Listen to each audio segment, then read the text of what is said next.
오늘도 우리 주 예수 그리스도 안에서 잘 될 수밖에 없는 여러분들에게 우리 하나님의 크신 은총과 축복이 함께 하시기를 주의 이름으로 축원합니다. 이 시간에는 변함없이 사랑하는 믿음, 그런 제목으로 함께 은혜를 나누고자 합니다. 우리는 평생 동안 수없이 많은 사람들과의 관계를 가지고 살아가는데 좋은 사람이 어떤 사람일까? 믿을 만한 친구가 어떤 사람일까? 하나님께서 은혜 주시고 복 주실 만한 사람이 어떤 사람일까? 성경을 보면은 변함없는 사람이라는 겁니다. 한결같은 사람, 처지일관하는 사람, 시종여일한 그런 사람을 우리도 믿을 수 있고 하나님도 믿을 수 있어서 은혜 베풀어 주시고 축복해 주시는 줄로 믿습니다. 우리 주 예수 그리스도를 변함없이 사랑하는 자들에게 은혜가 있을 것이라고 말씀하셨습니다. 우리가 인생을 살다가 보면은 두 때를 경험하게 되어집니다. 두 때를 경험하게 되어지는데 한때는 잘 되고 잘 풀리고 잘 나가는 때입니다. 동서남북 사방팔방이 다 열리고 사통팔달하여 범사가 잘 되는 그런 때도 있습니다. 또 다른 한때는 잘 안 되는 때입니다. 안 되고 안 풀리고 사방팔방이 다 막혔습니다. 진퇴양난이고 사면초가인 그런 때가 없잖아 있습니다. 이 두 때에 그 사람의 믿음과 그 사람의 인격을 가늠하게 되어지고 그 사람의 삶의 자세나 성실성을 가늠하게 되어집니다. 우리 성도들은 잘 될 때든지 잘 안 될 때이든지 좋을 때든지 굳을 때든지 변함없이 하나님을 사랑하는 그 믿음으로 살아야 될 줄 믿습니다. 그러면 은혜를 베풀어 주시고 평강의 복을 베풀어 주시리라 믿습니다. 신명기 8장 11절에서 28절의 내용을 간추려 보면 다음과 같습니다. 이스라엘 백성들로 하여금 광야를 넘어 요단강 건너 약속의 땅에 들어갔을 때에 너희들이 이제 젖과 꿀이 흐르는 땅에서 배부르게 먹고 살게 될 것이다. 그때 나를 잊어서는 안 된다. 잘 될 때 하나님을 잊지 말 것이며 잘 될 때 더 겸손히 하나님의 말씀에 순종할 것이고 잘 됐을 때에 그것이 너희들의 능력으로 된 것이 아니라 하나님의 은혜로 된 것이라는 걸 기억하며 살아야 한다. 그렇게 말씀을 하셨습니다. 이스라엘 백성들을 약속의 땅으로 보내면서 하나님이 마음이 우려가 들었었던가 봅니다. 오늘 또 저희들에게 하나님은 말씀하십니다. 우리 주 예수 그리스도를 변함없이 사랑하는 자에게 은혜가 있을지어다. 그러므로 잘 될 때나 잘 안 될 때나 변함없이 하나님을 사랑하고 믿음으로 살아갈 수 있게 되기를 소망합니다. 성경에 보면은 수많은 사람들이 우리의 귀감이 되기도 하고 우리로 하여금 깨닫게 하는 경우들이 많습니다. 복의 근원이 됐었던 사람, 우리 믿음의 조상이었었던 아브라함을 보실 수 있기를 소망합니다. 그분은 잘 될 때이건 잘 안 될 때이건 변함없이 하나님을 사랑하며 믿음을 지켰었던 분이 옳습니다. 그분 나이가 75이었을 때입니다. 그때까지 아직 자식이 안 생깁니다. 자식 못 나면 사람 취급받지 못하던 그런 때이지 않습니까?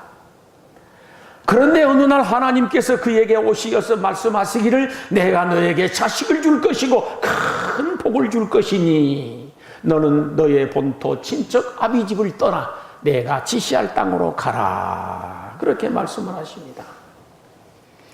75 될 때까지 자식이 없고 그리고 생활은 그렇게 넉넉하지 못했었는데 하나님이 자식 주시고 복 주신다라고 하니 그 약속의 말씀을 믿고 무작정 본토 친척 아비집을 떠나게 되어집니다. 그랬으면은 그냥 모든 일들이 일사천리로 잘 풀리고 일치월장 승승장구 잘 되어지고 그 다음에 아들도 쑥쑥 낳고 그랬으면 그냥 얼마나 할렐루야입니까? 근데 그게 아니었습니다. 끝없이 나그네 생활을 하는데 24년이 지나도록 풀린 건 별로 없습니다. 24년이 지나서 나이가 99인데도 불구하고 자식 낳을 기미는 털끝만큼도 안 보일 뿐만 아니라 이미 자기 자신의 몸은 죽은 사람처럼 되었고 부인 사라의 태도 죽은 사람처럼 말라버렸습니다.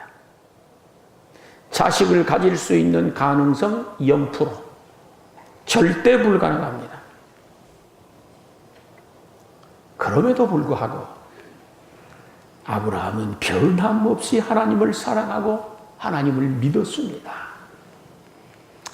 그게 훌륭한 신앙입니다.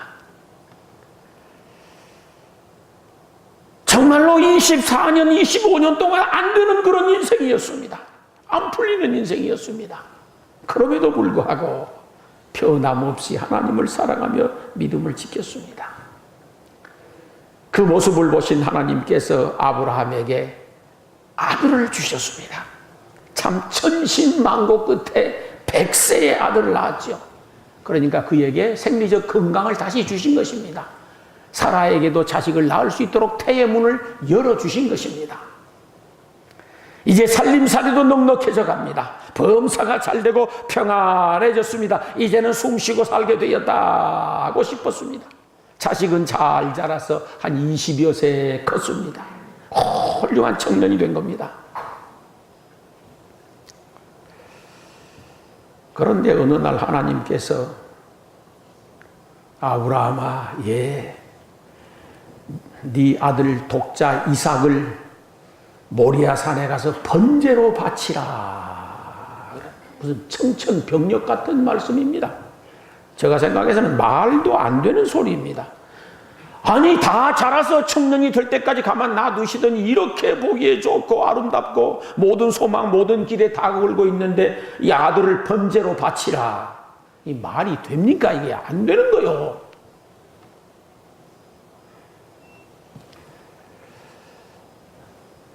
고민하고 번민하고 괴로워하고 갈등하던 아브라함이 결단합니다. 하나님이 주셨고 하나님이 달라고 하니 드려야지. 그래서 이삭을 모리아산에 데리고 가서 번제로 드리지 않습니까?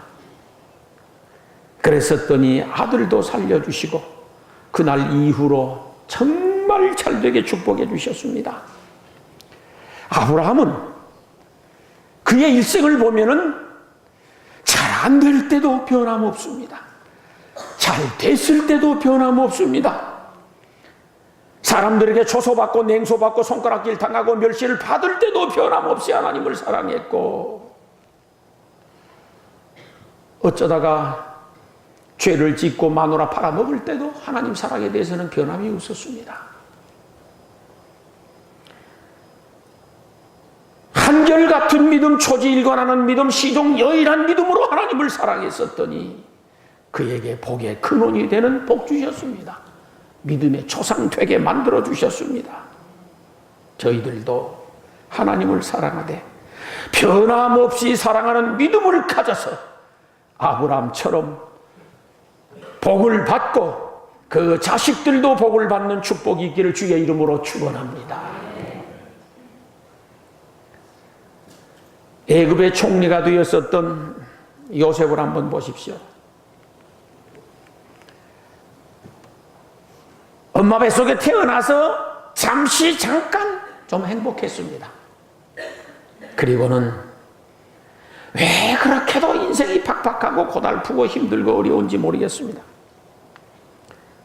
여러 형제들이 있는데 왕따를 당하는 것입니다. 참 어떻게 한 피를 타고 났는데 이렇게 왕따를 시키는지 모르겠어요. 사람이 살다 보면 좀 마음에 안 드는 경우도 있고 마음에 드는 경우도 있는 것이지 어떻게 다 마음에 듭니까? 그런데 그냥 왕따를 시켜서 못 살게 굽니다. 그래 얼마나 힘들었겠어요. 왕따 당해서 스스로 목숨 끊는 학생들이 많잖아요.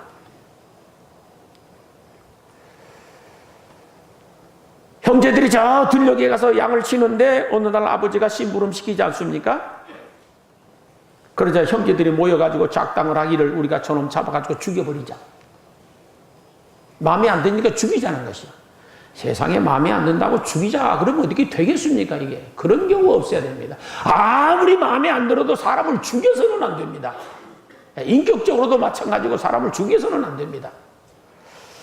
그런데 요셉이 오자 형제간들이 떼거리로 몰려들어 요셉을 잡고 깊은 빈 우물에다가 그냥 던져버린 거예요. 거기서 죽으라는 거예요. 이제 혼자는 나올 수가 없습니다. 그리고 얼마 지나자 큰 형이 그래도 생각하더니 맏형이 최고예요. 왜 그러냐? 제가 맞이거든요. 우리 저렇게 우물에서 말라 죽게 하지 말고 차라리 노예 상들에게 팔자. 그러면 돈도 벌고 목숨도 살려주고 괜찮지 않느냐? 그리고 아버지에게 가서는 짐승이 잡아먹었다고 하자. 그렇게 해서 노예 상인들에게 팔아먹습니다. 노예는 짐승만 또 못한 취급을 당하는데 애굽으로 끌려가서 마치 애굽 왕 바로의 시위대장 보디발이라고 하는 사람의 집에 팔려갔습니다. 짐승이나 다를 바 없죠. 인권도 박탈당해서 사람 대접 못 받습니다. 그렇다고 일을 열심히 한다고 죽을 고생하면서 일한다고 보수를 받느냐? 그것도 없습니다. 소나 돼지처럼 날마다 불임만 당하는 것입니다. 그런데 또 그중에 보디발의 아내가 자기 말 안 들었다고 저놈이 나를 겁탈하려고 했다라고 거짓을 도모해서 그를 감옥에 보냅니다. 그 감옥은 정치범들이 들어가는 감옥이라 한 번 들어가면 못 나오는 데입니다. 다시는 햇빛을 볼 수 없을 그럴 처지가 되었습니다. 요셉의 인생이 왜 그렇게 비참한지 모르겠습니다. 저희들 말로 하자고 하면 팔자 더럽게 타고난 거예요, 이게 지금. 죽을 고생을 하는 겁니다. 그런데 신기한 것은 하나님의 은혜이죠. 형들에게 미움을 받을 때나 노예로 팔림을 당할 때나 억울한 누명을 뒤집었을 때나 깊은 감옥에 들어갔을 때나 변함없이 하나님을 사랑했다는 사실이요. 그의 믿음은 단 한 번도 흔들린 적이 없었습니다.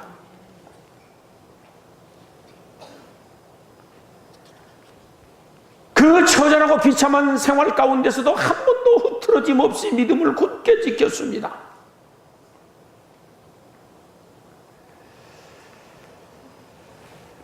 그러고 있는데 어느 날 그 감옥에 정치범 두 사람이 들어왔는데 거물이요.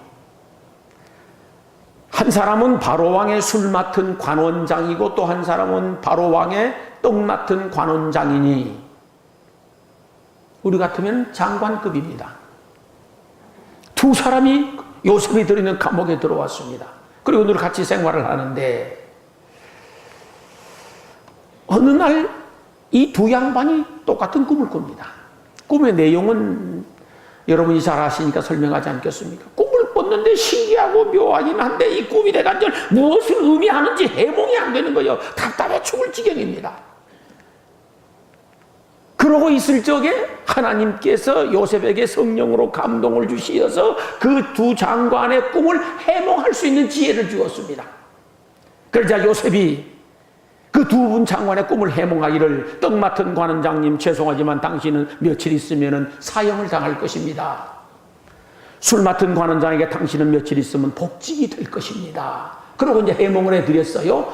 그런데 진짜로 며칠 있으니까 술 맡은 관원장은 끌려가서 사형을 당하고 술 맡은 관원장은 복직이 돼서 바로왕 옆에 가서 다시 시중을 들면서 일을 보게 되어집니다. 그리고 몇 년이 지났습니다. 어느 날 바로왕이 또 꿈을 꾸는데 신기하고 묘하고 경이로운 꿈을 꿨습니다. 이것은 틀림없이 국군과 관계되어 있는 꿈인데 이 꿈이 해몽이 안 되는 거예요. 그래서 꿈 해몽을 잘한다라는 수많은 술객들, 박수무당들, 뭐 별의별 사람들, 점성가들 다 모아다 놓고 꿈을 해몽해 보아라. 한 사람도 해몽이 안 되는 거예요. 그래서 왕이 식음을 전폐하고 고민을 하고 끙끙 앓고 있습니다. 이때 술 맡은 관원장이 맞아. 과거에 내가 감옥에 있을 때 그 요셉이라고는 젊은 녀석이 있었는데 꿈을 해몽했는데 그대로 됐었다고. 바로 왕에게 아뢰었습니다. 그러자 그러면 빨리 그 요셉을 내 앞으로 데리고 오도록 해라. 그래서 감옥에 있는 요셉을 데리고 들어왔습니다. 내가 여차모차 이러지란 꿈을 꿨는데 이걸 한번 해몽해 보아라. 요셉이가 성령의 감동을 받아서 그 꿈을 해몽하는데 앞으로 이 나라에 7년 흉년이 극심하게 들 것입니다. 7년 풍년이 들 것입니다. 7년 풍년이 먼저 들 것인데 그때 전국에 창고를 많이 짓고 거기에다가 곡식을 많이 비축해 두셔야 됩니다. 왜? 7년 풍년이 지난 다음에는 7년 동안 흉년이 들 것인데 지금까지 경험하지 못한 극심한 흉년이 들 것입니다. 그때 곡식을 풀어서 백성들로 하여금 굶주리지 않고 먹을 수 있게 해주시고 주변의 여러 나라들도 함께 흉년이 들어서 곡식을 구하러 우리나라에 올 것입니다. 그러면은 그때 곡식을 비싸게 팔면은 돈도 많이 벌 수가 있습니다. 아니 바로왕이 생각하니까 너무도 훌륭한 해몽이거든. 그래 그러면 지금부터 네가 이 나라의 총리가 되거라. 꿈만 해몽 잘해도 총리가 되는 수가 있어요. 네가 총리가 되거라. 그러면서 왕의 인장을 빼가지고 요셉에게 딱 끼워주면서 나는 왕이라는 이름만 가지고 있겠다. 네가 국정 전체를 다 살피도록 해라. 그렇게 해서 애굽을 살립니다. 더 나아가 이스라엘까지 살리게 되어집니다. 그렇게 잘 됐을 적에도 요셉은 변함없이 일편단심으로 하나님을 사랑하고 하나님을 신뢰하고 믿음으로 일관했습니다. 결국은 하나님이 요셉에게 감동하신 것입니다. 그리고 그를 위대한 인물로 세우셨습니다. 잘 될 때이든지 잘 안 될 때이든지 힘들고 어려울 때이든지 평안하고 즐거울 때든지 변함없이 하나님을 사랑하는 믿음으로 살아갈 수 있게 되기를 소망합니다. 그래서 요셉처럼 끝이 좋은 여러분 되시기를 주의 이름으로 축원합니다. 시련 그러면은 욥을 뺄 수가 없습니다. 성경에서는 욥 이 양반 보면은 세상에 이렇게 힘든 사람이 세상에 또 있을까 싶을 만큼 힘든 사람이죠. 그분 잘 될 때에 하나님 잘 섬겼습니다. 배부르고 등 따뜻할 때 하나님 1번으로 잘 섬긴 사람이야. 마누라는 현숙하여 집안 살림 잘 살아주었고 아들 7, 딸 3, 10자식이 잘 자라 믿음으로 성장했습니다. 재산은 풍족하여 당대 최고의 부자입니다. 그렇게 범사가 다 잘되고 형통할 그때 욥은 신실하게 하나님을 섬겼습니다. 하나님을 향한 사랑에 일점 흐트러짐이 없었습니다. 마귀가 사탄이 질투하고 시기할 만큼 그는 훌륭한 믿음을 가진 사람이었습니다. 그런데 어느 날 예기치 않았었던 무서운 저주가 날벼락처럼 떨어졌습니다. 모든 재산을 다 빼앗겨버리고 나머지는 불나버리고 산적들이 와서 다 빼앗아 가버린 것입니다. 나머지는 불태워버렸습니다. 종들도 잡혀서 죽었습니다. 10자식이 한 집에서 생일 파티하다가 집이 무너져서 다 죽어버렸습니다. 자기 몸은 병들어서 만신창이가 되어서 온몸에서 피구름이 터져 나오니 견딜 수가 없습니다. 그 모습을 쳐다본 마누라가 당신 섬기는 하나님 어디 있냐고, 당신 섬기는 하나님이 어디 있냐고, 그 하나님 저주하고 차라리 죽으시라고 그러고 가출해 버렸습니다. 친구들은 와서 빈정댑니다. 네가 남모를 무슨 죄를 지어서 이 모양이냐, 그것 회개하라고. 다 이렇습니다. 남은 건 하나도 없습니다. 고통과 저주만 남았습니다. 그 비참한 가운데서도 욥의 신앙은 흐트러짐이 없었습니다. 주시니도 여호와시요 취하시니도 여호와시니 여호와께서 찬양을 받으실지어다.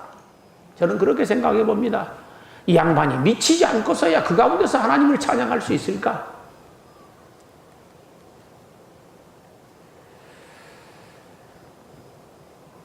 그 처절한 절망의 골짜기에 추락해 있으면서도 그는 또다시 꿈을 꿉니다. 나의 가는 길 오직 그가 아시나니 그가 나를 단련하신 후에는 내가 정금같이 나오리라. 다시 꿈을 꿉니다. 잘 될 때나 잘 안 될 때나 변함없이 하나님을 사랑하며 그 굳센 믿음을 지켰습니다.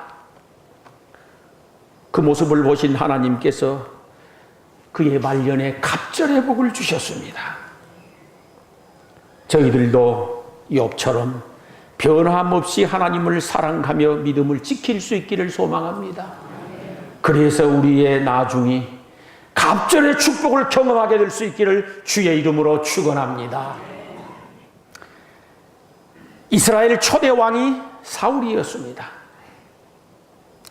사무엘 선지자로부터 2번이나 기름 부음을 받습니다. 이스라엘을 왕으로 세우기 위하여. 정말로 훌륭한 사람이었었고 출중한 사람이었습니다. 왕이 되고 나라를 잘 다스렸습니다. 선정을 베풀었습니다. 하나님의 은혜로 나라는 부강해졌고 왕권은 견고해졌습니다. 이렇게 잘 되어지자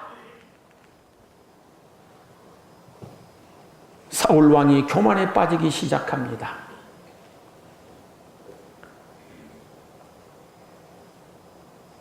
사무엘 선지자의 말을 외면하기 시작합니다. 하나님의 말씀도 순종하지 아니하고 자기 욕심 챙기기에만 급급해집니다.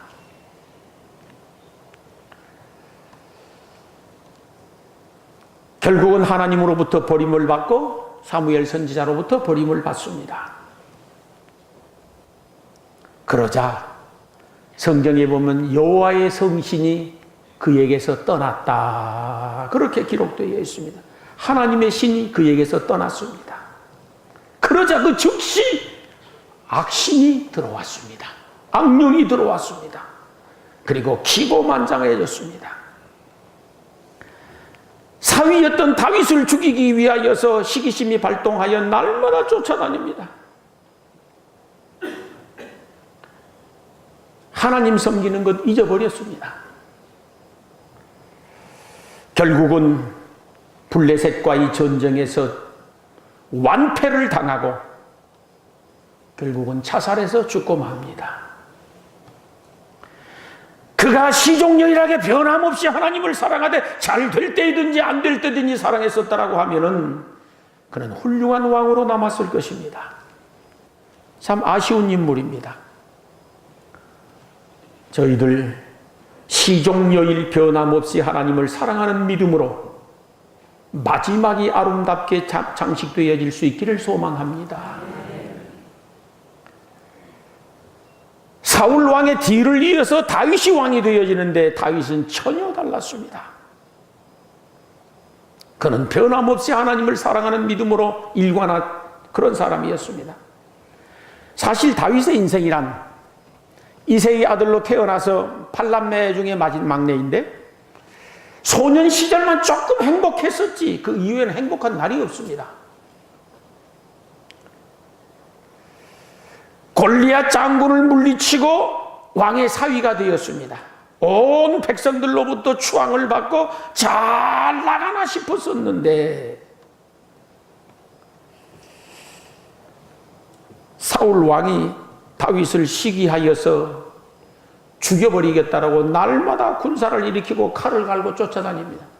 참 세상에 아버지가 아들 죽이었다고 또 그렇다니까. 정치라는 게 그런가 봐요. 날이면 날마다 쫓겨다닙니다. 목숨 부지하기 위하여. 단 하루도 편할 날이 없습니다.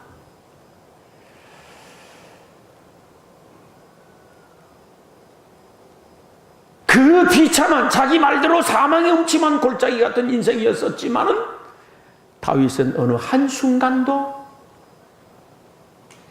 하나님을 떠난 적이 없습니다. 날이면 날마다 사망의 음침한 골짜기에 웅크리고 앉아서 눈물 섞인 찬양을 했었고 눈물 섞인 기도를 하면서 믿음으로 극복해낸 것입니다.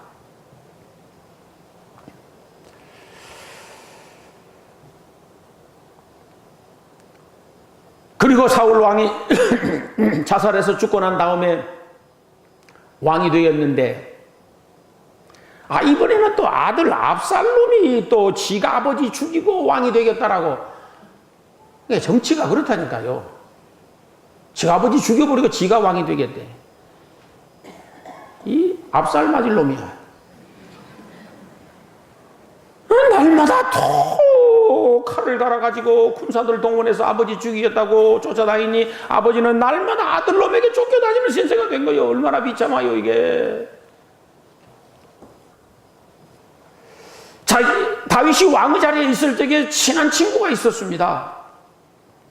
그래서 이제 아들놈에게 쫓겨다니면서 배가 고파 죽을 지경이요. 목구멍에 풀칠을 못할 입장이었으니까요. 그래서 몰래 그 친구에게 찾아가서 내가 너무 배가 고프니 먹을 거리 좀 달라고 한 끼 밥을 구걸하게 돼서 왕이었던 사람이. 그런데 없대. 안 준대. 왜? 정치적인 세력이 끝났으니까 안 도와주겠다 이 말이야 지금. 그 놈도 죽일 놈이죠. 그러죠? 아무리 그렇지만은 한 끼 밥을 안 줍니까? 그렇게 비참하게 추락해버렸습니다. 그럼에도 불구하고 끝까지 변함없는 사랑으로 하나님을 섬겼습니다. 그랬었더니 하나님께서 그를 축복해 주십니다. 이스라엘 역대 이래 가장 훌륭한 왕이 되었습니다. 이스라엘 왕 중에서 말년을 가장 행복하게 보낸 사람이 누구이냐? 다윗 왕입니다.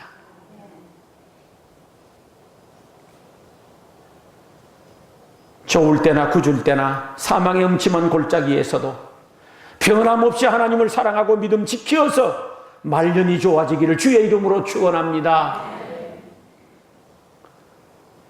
다윗 왕의 아들이 솔로몬인데 다윗 왕이 서거를 하자 이어서 이스라엘 통일 왕국의 3대 왕이 되어집니다. 처음에는 정말 잘했습니다. 하나님에게 지혜를 구하여서 부도 누리고 귀도 얻고 장수하게도 복을 받았었고 나라는 태평성대를 누리고 온갖 보화는 산더미처럼 쌓여있고 주변의 모든 열방들이 솔로몬 왕을 추앙했었습니다.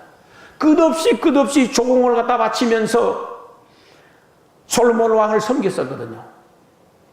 그래서 엄청 잘 됐습니다. 그런데 그 잘 됐을 때 끝까지 좀 잘했으면 얼마나 좋으련만 그러지 못했습니다. 솔로몬 역시 그렇게 잘 되어지자 사치하기 시작하는데 그 사치가 극에 달았습니다. 날마다 먹고 놀며 부어라 마셔라. 후궁이 700이요 첩이 300이었습니다. 하나님께서 이방 교도들과는 어떤 경우에도 통혼해서는 안 된다. 그렇게 엄명을 내렸음에도 불구하고 이방 이교도들의 여인들을 데리고 와서 마누라 삼았습니다. 그런데 그것으로 끝난 것이 아니라 그들이 가지고 온 우상을 솔로몬도 자기도 섬기는 거요. 백성들에게 섬기라고 강요를 한 것이요. 하나님의 성전에다가 우상을 세워놓은 것이요. 온 나라 천지에다가 우상의 산당을 세워놓고 거기 백성들로 하여금 섬기게 했었습니다.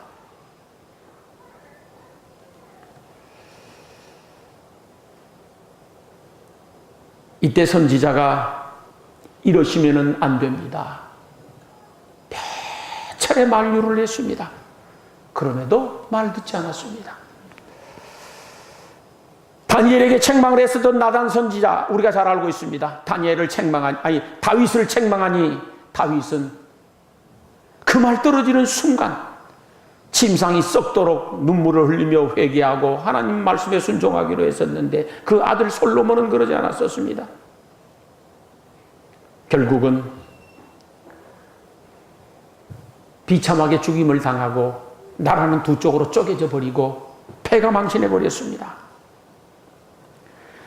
잘 되었을 때나 잘 안 되었을 때나, 잘 안 되었을 때나 잘 됐을 때나 초지일관 변함없이 하나님을 사랑하고 믿음을 지켰더라고 하면은 그는 인류 역사의 가장 훌륭한 왕이 될 뻔했었습니다. 솔로몬의 지혜를 우리는 잘 알지 않습니까? 저희들 변함없이 하나님을 사랑하는 믿음으로 초지일관해서 끝이 좋은 인생, 마지막이 좋은 인생 될 수 있기를 축원합니다. 성경에 보면 다니엘과 그의 친구 사드락과 메삭과 아벳느고가 나오는데 바벨론으로 포로로 잡혀간 포로 출신들입니다. 포로로 잡혀갔지만 성실하게 살았습니다. 믿음 지키는 건 말할 수도 없습니다. 그래서 왕의 총애를 받고 잘 되어 나아가는데 이것을 시기한 못된 정치꾼들이 다니엘과 그의 친구들을 죽이기 위하여 음모를 꾸밉니다. 가만 찾아보니 저놈들이 말 안 들을 것은 하나밖에 없습니다. 그것은 왕의 신상에 절하게 하고 여호와 하나님께 예배드리지 못하게 하는 것, 다른 말은 다 들어도 그 말은 안 들을 것이라고 알았습니다. 이 사람들이. 그래서 그것을 구실로 하여서 결국은 다니엘과 그의 세 친구들은 죽임을 당할 입장이었습니다.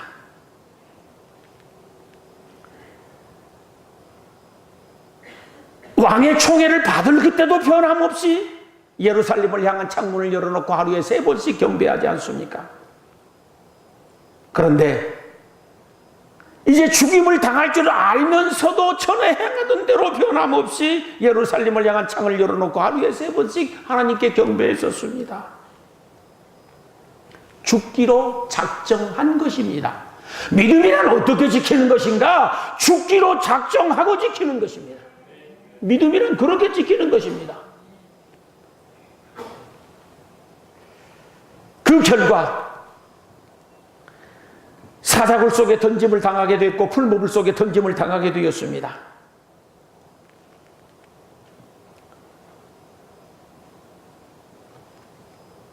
사드락과 메삭과 아벳느고 다니엘의 세 친구를 풀무불 속에다 집어 던졌습니다. 그런데 신기한 일이 벌어졌습니다.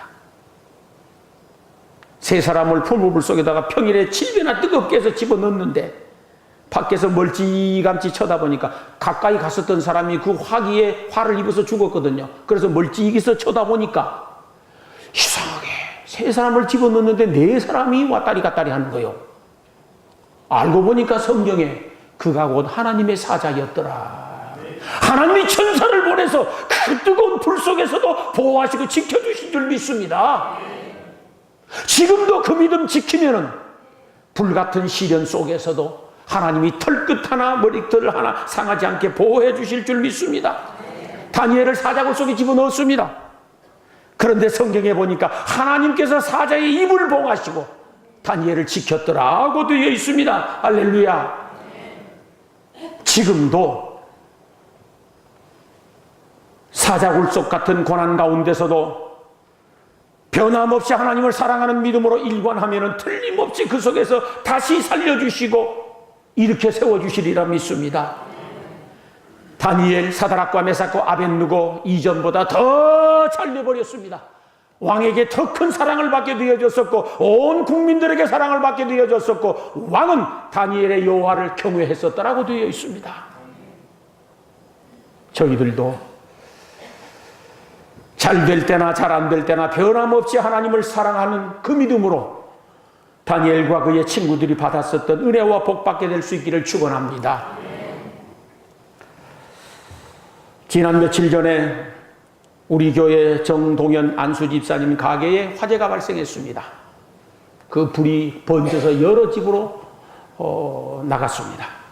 제가 알고 있기로는 7집 탔다고 했습니다. 본인과 가족들과 집안 식구들이 얼마나 힘들었을지 우리는 잘 압니다. 저도 무척 가슴이 아팠습니다. 저가 부족해서 이런 일을 당하는가 싶어서 죄송하기 그지없었습니다. 무거운 마음을 가지고 있는데 우리 정동현 집사님께서 가슴 뭉클한 문자를 보내주셨습니다.